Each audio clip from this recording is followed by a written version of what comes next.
Welcome to my channel. मैं आज एक new Telugu fan love story start करने जा रही हूँ। अगर आपको स्टोरी पसंद आए तो मेरे चैनल को लाइक सब्सक्राइब एंड कमेंट कर दीजिएगा। लेट स्टार्ट द स्टोरी के स्टार्टिंग में हम हमारे मेन लीड ते को देखते हैं, जो कि अपने कॉलेज के दोस्तों के साथ बैठी होती है और वो सभी से बातें कर रही होती है। तभी उसका एक दोस्त बोलता है कि जिसका नाम अनुभव होता है, वो बोलता है कि तुम्हें पता है आज हमारे कॉलेज में एक न्यू प्रोफेसर आया है। ये सुनकर कितने हंसती और बोलती है कि हाँ मुझे पता है, शायद वो हम सबको केमिस्ट्री पढ़ाने वाला है ना। तो बोलते हैं नहीं, वो हमको बायो पढ़ाएगा। ये सुनकर कितने हंसती और बोलती है कि हाँ शायद हो सकता है, मुझे नहीं पता, इतना मैंने कंफर्म नहीं किया था। ऐसा बोलने के बाद ते बोलती है चलो कैंटीन में चलते हैं। तो बोलते हैं अभी तो हम घर से आए तो फिर कैंटीन क्यों? तो बोलते हैं क्योंकि यार मेरा क्लास में जाने का मन नहीं है। तो ये सुनकर के इनू बोलते हैं ठीक है, लेकिन अभी हमारे सारे दोस्त नहीं आए। तो बोलते हैं कि वो लोग वहीं पर आ जाएंगे। ऐसा बोल करके ते और इनबू और जिमिन और 2-3 लोग होते हैं, ये सभी वहाँ कॉलेज की कैंटीन में चले जाते हैं। वहाँ पर बैठ करके बातें कर रहे होते हैं। तभी उसके और भी दोस्त आ जाते हैं, जैसे कि युनजुन, सोविन, ये सभी ते के दोस्त होते हैं। ये सभी लोग आ करके जेनी ये सब वहाँ पर बैठ जाते हैं। जेनी बोलती है ते से कि ते आज हमारे कॉलेज में एक न्यू प्रोफेसर आया, वो बहुत ज़्यादा हैंडसम है। ये सुन करके ते बोलती है कि आपने देखा है? तो बोलते हैं हाँ मैं अभी उसे देखी आ रही थी, जब हमने एंट्री किया था कॉलेज में तो उसने भी एंट्री किया था। क्या मस्त कार से आया यार। तो बोलते हैं क्या मेरी कार नहीं मस्त है? तो बोलते हैं हाँ तेरी कार की मॉडल ही वो सेम है। ऐसा बोल करके वो दोनों सभी बातें कर रहे होते हैं उस प्रोफेसर के बारे में। ऐसे बातें करते हुए ते बोलती है चलो क्लास में चलते हैं। क्यों जब उस प्रोफेसर को देखा है तो बोलते हैं कि अभी बायो क्लास नहीं है, अभी तो केमिस्ट्री क्लास चल रही है। तो बोलते हैं कुछ नहीं चलो चलते हैं। ऐसा बोल करके ते उन सबके साथ क्लास में एंटर कर जाती है। अभी प्रोफेसर नहीं आए थे तो वो लोग आराम से एंटर करके बैठ जाते हैं। ते जो कि लास्ट सीट बैठी होती है और उसके अगल बगल में उसके सारे दोस्त भी बैठे होते हैं और सब मस्त बातें कर रहे होते हैं। तभी वहाँ पर प्रोफेसर की एंट्री होती है। प्रोफेसर बोलते हैं हेलो स्टूडेंट, आप लोग कैसे हैं? ऐसा बोल करके वो प्रोफेसर पहले तो असाइनमेंट चेक करता है, जो कि ते और ते के दोस्तों ने बिल्कुल भी कंप्लीट नहीं किया होता है। और वो सब बातें कर रहे थे। प्रोफेसर भी उन्हें कुछ नहीं बोलता और वो अपना काम करने लगता है। थोड़ी देर बाद वो प्रोफेसर पढ़ा करके उसका ख़त्म हो जाता है और वो वहाँ से चला जाता है। उसके जाने के बाद ते बोलती है कि अब हम बोर हो गए यार, क्या करें, बायो क्लास लें या ना लें?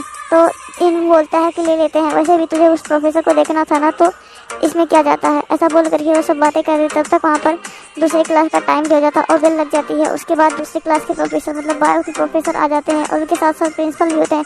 प्रिंसिपल पहले उन्हें हेलो बोलते हैं तो सभी स्टूडेंट उन्हें गुड मॉर्निंग विश करते हैं। और उसके बाद प्रोफेसर बोलना स्टार्ट कर देते हैं कि ये आप सबके नए प्रोफेसर हैं, इनका नाम जोन जंगकुक है और ये आप सबको बायो पढ़ाएंगे करीबन 6 महीने के लिए। ये सुन करके सभी लोग बोलते हैं ओके सर। उसके बाद प्रोफेसर और कुछ बातें करते हैं और उसके बाद वहाँ से चले जाते हैं। प्रोफेसर के जाने के बाद जंगकुक सबसे सब कुछ क्वेश्चन करता है, मतलब कि उनके बारे में कि और उनके नाम पूछता है। ऐसे ही सबका नाम खत्म होने के बाद ते खड़ी होती है और बोलती है हेलो गुड मॉर्निंग सर, मेरा नाम ते किम कियोंग है और सभी लोग मुझे ते बोलते हैं और मैं इस क्लास की टॉपर हूँ। ये सुन करके जंगकुक बोलता है ठीक है। उसके बाद ऐसे सभी लोग उसके सारे दोस्त अपना अपना इंट्रोडक्शन देने के बाद सभी लोग बैठ जाते हैं। वहाँ तब जंगकुक पूछता है कि आपके पिछले प्रोफेसर ने कोई असाइनमेंट दिया था? ये सुन करके सभी स्टूडेंट बोलते हैं नो सर। ऐसा बोल करके वो लोग बैठ जाते हैं। उसके बाद जंगकुक अपना पढ़ाना स्टार्ट कर देता है। तब ते अपने दोस्तों से बातें करने लगती है और जेनी से कहती है हाँ यार बहुत ज़्यादा हैंडसम है, तूने सच बोला था। ऐसा बोल करके वो सब बातें कर रहे थे। वहाँ की जब जंगकुक सुनता है कि कोई उसके पीछे बात कर रहा है तो वो पीछे मुड़ता है तो ते के सारे दोस्त इतने शरीफ बन जाते हैं कि जैसे कोई वो लोग बिल्कुल भी बातें नहीं कर रहे होते हैं और वो लोग इधर उधर भी नहीं देखते, वो सीधे अपने बुक में देख रहे होते हैं। ये देख करके हमको समझ नहीं पता कि हो क्या रहा है। ऐसे ही वो लोग बातें करते। जब जंगकुक मोड़ने वाला था तो वो ऐसे शांत बैठ जाते थे। ऐसे ही टाइम बीतता जाता और जंगकुक क्लास खत्म करके अपने कैबिन में आ जाता है। वो कैबिन में आकर के वो ते के बारे में सर्च करता है तो उसे पता चल जाता है कि ते कौन है और वो बोलता है अच्छा तो तुम ही वो बुली कर लो जिसके लिए मुझे यहाँ पर बुलाया गया है। ऐसा बोल करके जंगकुक स्माइल करता है और वो ते के फोटो पर हाथ फेरता है। बोलता है मैं तुम्हें बहुत ज़्यादा मिस किया ते, तुम ऐसी कैसे हो गई, तुम तो बहुत ज़्यादा स्वीट थी। ऐसा बोल करके जंगकुक ते के बारे में सोच रहा होता है। तभी उसे वो बचपन की कुछ बातों को याद करता था। जब ते उससे प्रॉमिस कर रही होती है कि वो तो जंगकुक से शादी करेगी और अगर जंगकुक ने उससे शादी नहीं किया तो वो अपनी जान दे देगी। ऐसा कुछ जंगकुक याद कर रहा था और तब जंगकुक बोलता है कि तुम ऐसे कैसे चेंज हो गई, तुम तो कभी किसी को चोट नहीं पहुंचाना चाहती थी और तुम क्या भूल गई हो, मुझे शादी करना चाहती थी। और दूसरी तरफ जंगकुक का नाम सुन करके ते को भी जंगकुक के अपने छोटे से बचपन वाले जंगकुक की याद आ रही होती है और वो इसी के बारे में सोच रही थी। वो एक छोटे से फोटो को निकालती है जिसमें छोटा सा जंगकुक और छोटी सी ते होती है। वो दोनों वो फोटो देख करके ते बोलती है कि जंगकुक तुम कहाँ हो, आज जानते हो तुम्हारे नाम का एक प्रोफेसर आया है। उस थोड़ा थोड़ा तुम्हारे जैसा दिखता है, लेकिन मुझे लग नहीं रहा है कि तुम हो। कब तुम आओगे? तुमने मुझसे प्रॉमिस किया था कि तुम मुझसे शादी करोगे। देखो तुम्हारे चक्कर में मैं कैसे बन गई। तुम मुझे छोड़ कर गए तो मैंने पूरी अपनी गेटअप ही चेंज कर लिया। तुम मेरे पास होते तो मैं कभी किसी को हर्ट नहीं करती थी ना। तो प्लीज़ मेरे पास आ जाओ, मैं पैसा सचमुच ये सब कुछ छोड़ दूंगी। ऐसा बोल करके ते पहले अपने आंखों से आंसू साफ करती है। उसके बाद वो अपने दोस्तों से बोलती है चलो कैंटीन चलते हैं, वहाँ पर मस्ती करेंगे। ऐसा बोल करके ते वहाँ पर आ जाती है और पहले बोलती है कि आज कौन गाना सुनाएगा। ऐसा बोल करके वो सभी की तरफ देखती है। तब एक लड़की खड़ी होती है और उसके बाद वो गाना खाती है, जिसकी आवाज़ सुन करके तो सभी के कानों के से खून निकल रहा होता है, ऐसा फील हो रहा होता है। तब जग्गू बोलता है कि आप लोग आराम से लंच कीजिए और दूसरे को डिस्टर्ब मत करिए। ऐसा बोल करके जंकुक बैठ जाता है। तो ये सुन करके सभी स्टूडेंट बैठ जाते हैं। उसके बाद ते माइक उठाती है क्योंकि वो जंकुक का बात नहीं मानना चाहती थी, क्योंकि उसे जंकुक के नाम से ही गुस्सा आ रहा था कि उसके जंकुक का नाम ये जंकुक यूज कर रहा है, ऐसा उसे लग रहा होता है, इसलिए उसे गुस्सा आ रहा होता है। तो वो जंकुक की बात ना मानने की वजह से वो जाती है और माइक लेती है। उसके बाद ते गाना गाने लगती है। ते की आवाज़ सुन करके जंकुक ऊपर देखता है तो वो देख करके हैरान हो जाता है कि ये ते गा रही है और उसे बहुत ज़्यादा ही ते का सॉन्ग पसंद आता है। और सभी बच्चे झूम रहे होते हैं, सभी ते के नाम से होर्डिंग कर रहे होते हैं। ऐसे ही वो सभी लोग अपना लंच ख़त्म करते हैं और फिर अपने क्लास के लिए आ जाते हैं। क्लास करने के बाद अपने अपने घर के लिए निकल जाते हैं। ते जो कि अपने घर पर होती है, तभी उसकी मॉम आती है, बोलती है ते आज तुम्हारी आंटी तुम्हारे घर पर से मिलने के लिए आने वाली हैं। ये सुन करके वो बोलते हैं क्या जंकुक भी आएगा? तो बोलते हैं नहीं, जंकुक तो भी शायद अब्रॉड में है, वो अभी कैसे आ सकता है। ये सुन करके ते बोलती है मॉम मुझे नहीं मिलना, मैं आज अपने दोस्तों के साथ पार्टी करने के जाल। ऐसा बोल करके ते अपने रूम में चली जाती है। उसके बाद वो तैयार होती है और वो अपने दोस्तों के पास आ जाती है। उसके दोस्त जो कि पहले बाइक रेसिंग के लिए तैयार हो रहे थे, तो ते बोलती है आज भी मैं भी बाइक रेसिंग करूँगी। तभी वहाँ पर जंकुक भी आ जाता है। जंकुक ते को देखता है तो बोलता है तुम यहाँ पर क्या कर रहे हो और तुम सब ये क्या कर रहे हो? तो वो लोग बोलते हैं कुछ नहीं सर, हम सब बस कुछ चीज़ों की प्रैक्टिस कर रहे हैं। ऐसा बोल करके वो बात टालने की कोशिश करते हैं, लेकिन जंकुक को फील हो गया था कि यहाँ पर कुछ गड़बड़ ही होने वाला था। लेकिन तब तक वो लोग जंकुक की बात मानते नहीं है और वो अपनी बाइक रेसिंग स्टार्ट करते हैं। ते सबसे आगे होती है, उसके बाद इनबू होता है, उसके बाद यूनजून होता है। ऐसे ही सभी लोग होते हैं जो कि सबसे लास्ट में होती है। तो जेरी बोलती है कि ओ हरामी दोस्त मेरे, सभी लोग पीछे मुड़कर देखो, मैं सबसे पीछे हूँ, मुझे तो आगे आने दो, नहीं तो मैं पीछे ही रह जाऊँगी, कोई मुझे उठा कर ले जाएगा। ऐसा ये सुनने के बाद सभी लोग शांत हो जाते हैं और वो थोड़ा धीरे धीरे चलाने लगते हैं। लेकिन ते जो कि जीतने का उसे कुछ ज़्यादा ही जोश होता है। तो ते इनबू और यूनजून ये तीनों बाइक रेसिंग कर रहे थे और जीनी के और सभी दोस्त उसे पीछे से देख रहे होते हैं कि उन सब कैसी बाइक रेसिंग कर रहे होते हैं। सब ते फर्स्ट आती है, उसके बाद यूनजून फर्स्ट आता है, इनबू थर्ड आता है। ये देख करके यूनजून बोलता है कि तुम मुझसे आगे चल रहे थे, लेकिन देखो मैंने तुम्हें हरा दिया। तो ते बोलती है लेकिन मैं तो फर्स्ट आई ना। ऐसा बोल करके ते सभी को चिढ़ाती है। उसके बाद बोलती है चलो मेरे रेस्टोरेंट में मैं तुम सबको पार्टी दूंगी, क्योंकि आज फादर वहाँ पर नहीं है। ये सुन करके ते की बात सुन करके वो बोलते हैं क्या सच में? तो बोलते हैं हाँ। उसके बाद ते अपने दोस्तों के साथ वहाँ पर आ जाती है और सभी के साथ पार्टी कर रहे थे। तभी ते एक लड़की को देखती है जिसे कुछ लोग बहुत ज़्यादा परेशान कर रहे थे। तो ते उस लड़की के पास जाती है, बोलती है कि हेलो, आप इन्हें परेशान क्यों कर रहे हो? तो वो लोग बोलते हैं कि इसने मेरे सारे पैसे को ले लिया है और वो मुझे दे भी नहीं रही है। ये सुन करके वो लड़की बोलती है नहीं दीदी, मैंने नहीं लिया है। तो ते बोलती है कि बेटा सच में तुम नहीं लिया हो ना? तो बोलते हैं नहीं।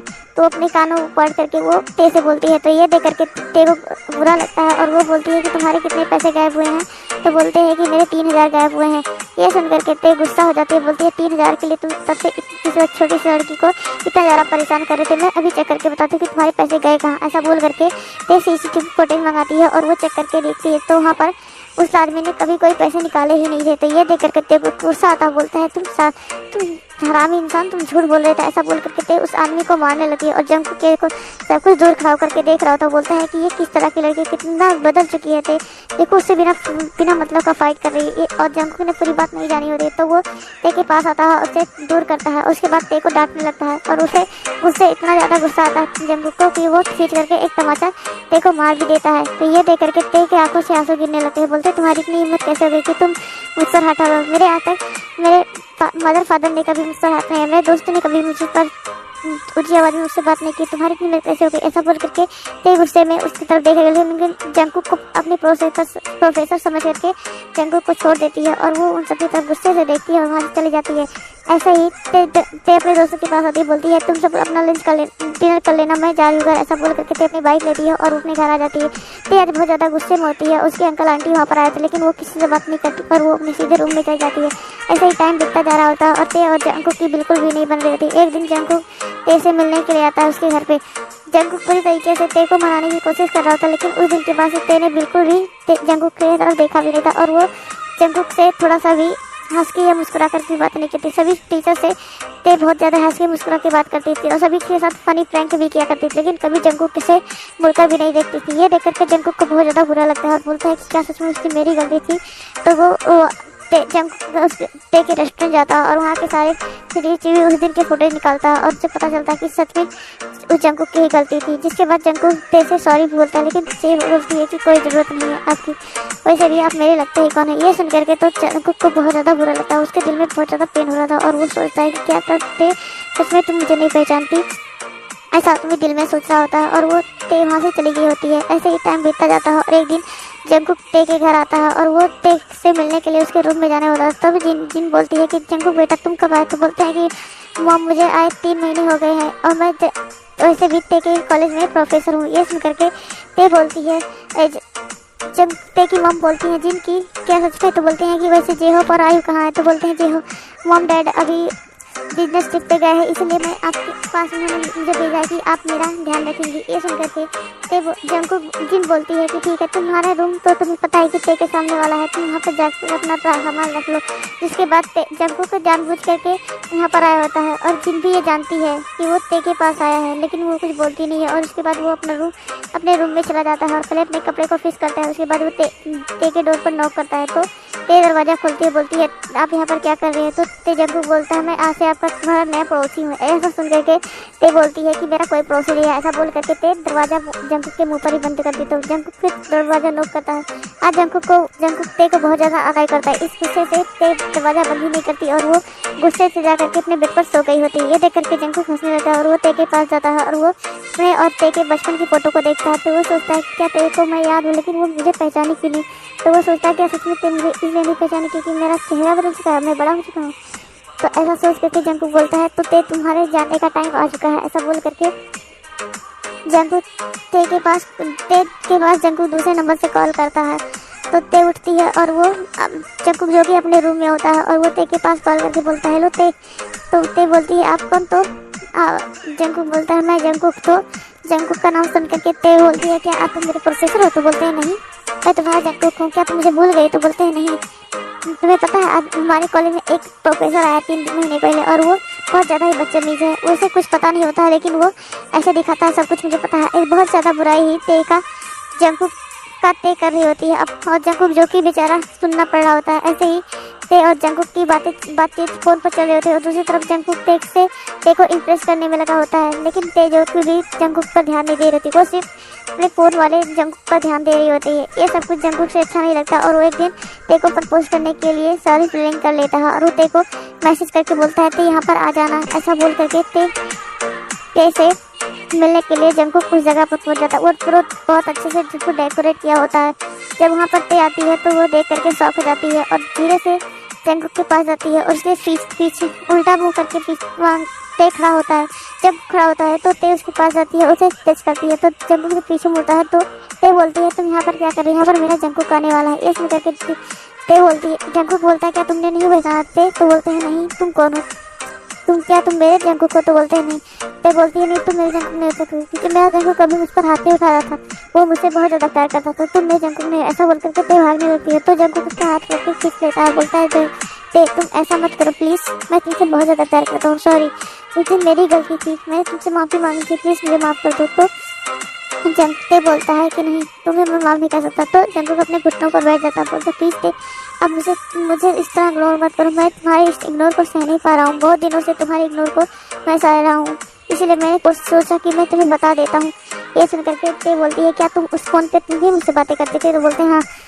तुम्हें कौन लगता था कि कौन है? तो ये सुनकर के ते बोलती है लेकिन मैं तुमसे बातें क्यों करूँ?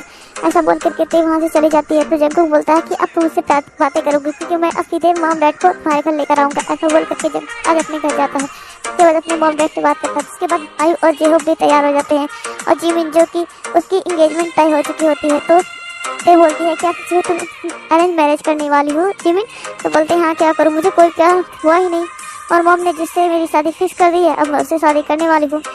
तो ते बोलती है कि ठीक है तो तुम्हारी इंगेजमेंट कब है? तो बोलते हैं कल। तो ये सुनकर के ते बोलती है लेकिन इतना जल्दी मैं प्रिपरेशन कैसे करूँगी, मुझे तो बहुत ज़्यादा ही ब्यूटीफुल लगाना तुम्हारे इंगेजमेंट में। ये सुनकर के जिमिन हंसने लगती है, बोलती है मेरी इंगेजमेंट है तुम्हारी नहीं, तुम क्यों ब्यूटीफुल लगोगी? तो बोलते हैं क्योंकि मैं बहुत सारे लड़कों को देखूंगी और उनको अपनी तरफ अट्रैक्ट करूँगी। ये सुनकर के जिमिन हंसती है, बोलती है तुम्हारे तब वैसे ही सभी लोग देते लेकिन कभी तुम किसी को भाव ही नहीं देती।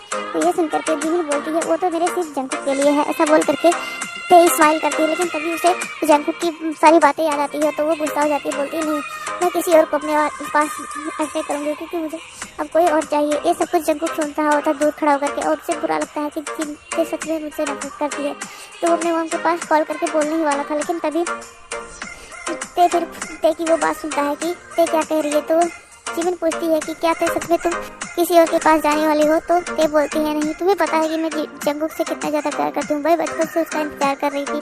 तुम्हें लगता है कि मैं उसे ऐसे ही दूर हो जाऊँगी? वैसे भी मुझे पता चल गया है जंकुक कौन है, वो हमारा प्रोफेसर जो बायो का है नहीं वही मेरा वही मेरा जंकुक है। ये सुन करके जिमिन बोलती है क्या तुम्हें तो इसलिए तुम हमारा प्रोफेसर बनकर आया कि ताकि तुम्हें वो जान सके। तो वो सुन करके ते बोलती है कि नहीं वो मेरे नोटीनेस की वजह से आया है क्योंकि मैं बहुत ज़्यादा बदमाशियाँ करती थी ना, सभी को परेशान करती थी, सभी को बुली करती थी, इसी वजह से आया है।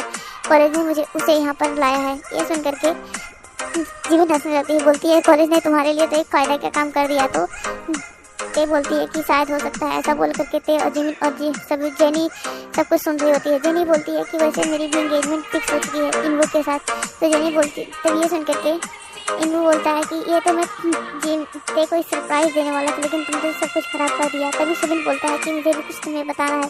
तो ते बोलती है तुम मत कहना कि तुम्हारी भी इंगेजमेंट किसी के साथ फिक्स हो गई हो या तो तुम्हारी शादी हो चुकी है। ये सुन करके सुनबीन हंसता बोलता है कि हाँ मेरी शादी हो चुकी है और ये शादी करीबन 5 साल पहले हुई है। तो ये सुन करके ते हैरान हो जाती है, बोलती है कि तो आज तक तुमने मुझसे बताया कि नहीं हमें?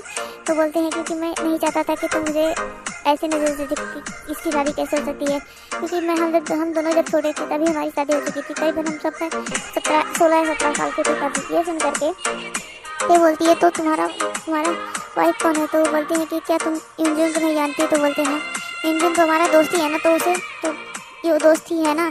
तो बोलते हैं हाँ वो इंजन ही मेरी गर्ल, पहले मैं उससे प्यार करता था, उसके बाद मैंने अपने मॉम डैड को बताया, जिसके बाद उन्होंने मेरी शादी करा दी। तो ये सुन करके ते हंसने लगती है, बोलती है अच्छा तो इसके मतलब मैं ही एक सिंगल मरने वाली हूँ। ये सुन करके सभी लोग हंसने लगते हैं, बोलते हैं तुम्हें भी कोई मिल जाएगा, वैसे तुम्हारे जंकुक तो तुम्हारे पीछे पड़ा है ना, तो माफ़ कर दो उसे अपना लो। ऐसा बोल करके सभी बातें कर रहे थे। जिसके बाद ते बोलती है चलो घर चलते हैं। उसके बाद सभी लोग घर चले जाते हैं। ते घर आयु और जेहोब आए होते हैं। तो ते देख करके उन्हें ग्रीट करती है, बोलती है अंकल आंटी आप यहाँ पर। तो बोलते हैं अब आयु खड़ी होती है, बोलती है कि अब तुम अंकल आंटी से मॉम डैड कहने की आदत डाल लो। तो ये सुन करके ते को समझ में नहीं आता, बोलते क्या? तो बोलते हैं कि हाँ मैंने और जिन ने तुम्हारी और जंकुक की शादी फिक्स कर दी है और इसके लिए तुम्हारी हाँ या ना की मुझे ज़रूरत नहीं है क्योंकि हम बिल्कुल भी नहीं मानने वाले। तुम्हें पता है कि तुम्हारी और जंकुक की शादी बचपन से फिक्स है, तो तुम दोनों को एक दूसरे से शादी करनी होगी। ये सुन करके ते बोलती है पहले आप अपने बेटे से पूछ लीजिए क्या वो मुझसे शादी करना चाहता है या नहीं। ये सुन करके आयु बोलती है कि उसे शादी करनी होगी, तुम्हारी बस हाँ ना की ज़रूरत है। ये सुन करके ते बोलती है तो मेरा हाँ है। ऐसा नहीं करके ते जंकुक की तरफ देखती है तो ते वहाँ से चली जाती है। जब वो भी ते के पीछे चला जाता है और वो तेरे रूम में आ जाता है। तो ते दरवाज़ा बंद करने वाली थी तो वो दरवाजे पर उसे धकेल लड़का बोलता है ते मुझे तुमसे कुछ बातें करनी है। तो ते बोलती है मुझे नहीं करना। जिसके बाद ते थोड़ा तेजी से धक्का देता है तो ते गिरने वाली थी, तभी जंकुक को जल्दी से खोल करके ते को पकड़ लेता है। बोलता है कि ते तुम बस ठीक हो ना? तो बोलते हैं हाँ। कि तुम्हें इतना तेज धक्का देने के लिए कौन बोला? बोलता है क्योंकि तुम मेरी बातें नहीं सुन रही थी। तो ते बोलती है मैं सच में दरवाजा थोड़ा बंद करने वाली थी। ये सुन करके जंकुक बोलता मुझे तो लगा था कि तुम सच में बंद करने वाली। जिसके बाद ते और जंकुक वहाँ पे चले जाते हैं। और उसके बाद ते जो कि अपनी बेड पर बैठी होती है और उसके बगल में जंकू बैठा होता है, तो बोलता है सॉरी। तो ते बोलती है मैंने तुम्हें बहुत पहले ही माफ़ कर दिया था जब मुझे पता चलता कि तुम मेरे जंकू को। ये सुन करके ते जंकू बोलता है क्या सच में? तो बोलते हैं हाँ। तो उसके बाद ते बोलती है कि क्या तुम सच में मुझसे प्यार करते हो? तो जंकू बोलता है हाँ, इसीलिए मैं तुम्हारे पास आया था क्योंकि मैं जानता था कि ते मेरी कौन है। ऐसा बोल करके ते जंकुक ते की तरफ देखता है। तो उसके बाद ते स्माइल करती है और वो दोनों एक दूसरे की तरफ देखती है। तो जंकुक उसे किस करने के लिए बढ़ता है लेकिन वो फिर रुक जाता है। तो ते खुद इनिशिएटिव लेती है, उसके बाद उसे खुद किस करती है। वो दोनों एक दूसरे को किस करते हैं। उसके बाद तभी उसकी माँ वहाँ पर आ जाती है। उसके बाद वो नीचे जाते हैं और वहाँ पर डिनर करते हैं। डिनर करने के बाद जिहोक और आयु जा रहे होते तो जिन बोलती है कि अब तुम तो यहीं पर रहने वाले हो, अब कहीं नहीं जाने वाले, क्योंकि मैं अपने बेटे को तो अब मुझसे दूर जाने नहीं दूंगी, इसलिए तुम्हें भी मेरे साथ ही रहना है। जिसके बाद तुम आयु बोलती है कि ठीक, वैसे भी हम दोनों दोस्त हैं, अब एक साथ रहेंगे तो अच्छा ही है। ऐसा बोल करके आयु भी वहीं पर रुक जाती है और जिहो भी।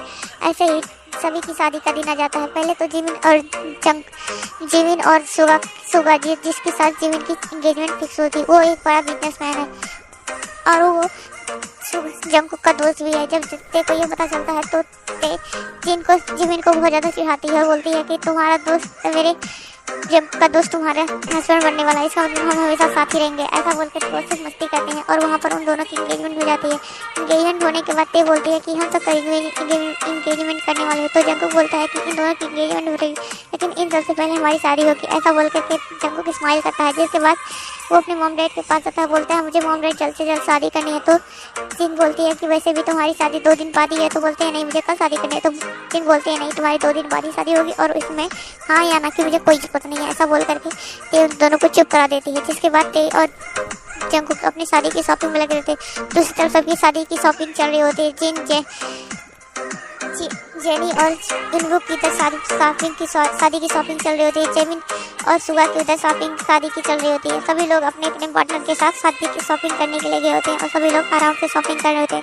वो सभी एक ही साथ शादी करने होते हैं। जिस दिन जंकुक और जंकुक शादी करने वाले थे, जिमिन ने अपने मॉम डैड से कह करके उसी दिन अपनी भी शादी फिक्स कर दी थी। और आयु और जेनी और इनबू ने भी। जिसके बाद वो तीनों ही एक ही मंडप में एक ही साथ शादी करने वाले हैं। तो उसके बाद ऐसे ही टाइम बीता जाता और बहुत ज़्यादा ही ग्रैंड एंट्री पहले ते और जंकुक की होती है और उसके बाद उन दोनों की शादी होती है। उसके बाद सुगा और आयु की, सुगा और जिमिन और सुगा की शादी के बाद जेनी और इनबू की शादी होती है। इन तीनों की शादी बहुत ही धूम और धाम से होती है। उसके बाद वो सभी पार्टी को एंजॉय करते हैं और सभी लोग अपने अपने पार्टनर के साथ अपने अपने रूम में होते हैं।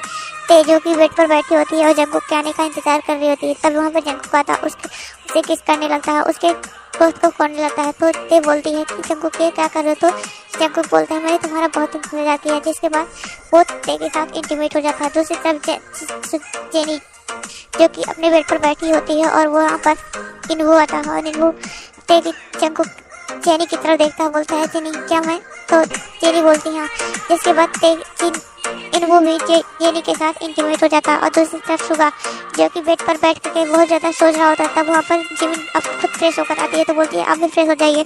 तो सुगा बोलता है कि ठीक है। उसके बाद सुगा जाता है और फ्रेश होकर आता है। तब जिमिन ऊपर देखती है और बोलती है कि आप सोना चाहते हैं? तो बोलते हैं नहीं, अभी मैं सोऊंगा कैसे। ऐसा बोल करके वो जिमिन के पास आता है, उसे किस करने लगता है और जिमिन भी उसे रोकती नहीं है और वो दोनों एक दूसरे को डीप और बहुत ज़्यादा ही लॉन्ग किस करते हैं। उसके बाद सुगा भी जिमिन के साथ इंटीमेट हो जाता है। ऐसे ही वो सभी कपल्स एक दूसरे के साथ बहुत ज़्यादा ही खुश होते हैं और वो सभी एक साथ अपनी दोस्ती को भी अच्छा टाइम देते थे और अपने पार्टनर को बीते। और उसका लास्ट ईयर होता है कॉलेज का और जंकुक भी ये जानता था कि ये साल ते के लिए बहुत ज़्यादा ही खास है, इसलिए जंकुक ते की बहुत ज़्यादा ही उसकी पढ़ाई में मदद करता था। सभी अपने पार्टनर को बहुत ज़्यादा मदद करते हैं। ऐसे ही टाइम बीतता जाता है और वहाँ ते और जंकुक एक मॉम डैड बन चुके होते हैं। और जिमिन जो कि उसकी भी एक बेबी गर्ल आ चुकी होती है। जेनी जो कि वो बहुत ज़्यादा खुश होती है क्योंकि उसके ट्विंस हुए थे, तो इसीलिए वो कुछ ज़्यादा ही खुश थी।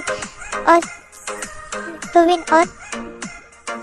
सुबिन और युनजुन ये भी बहुत ज़्यादा खुश होते हैं क्योंकि उनके लाइफ में भी एक बेबी गर्ल आ चुकी थी। इसीलिए सभी लोग भी अपने पार्टनर के साथ बहुत ज़्यादा होते हैं और उनके साथ अपने बच्चे के साथ।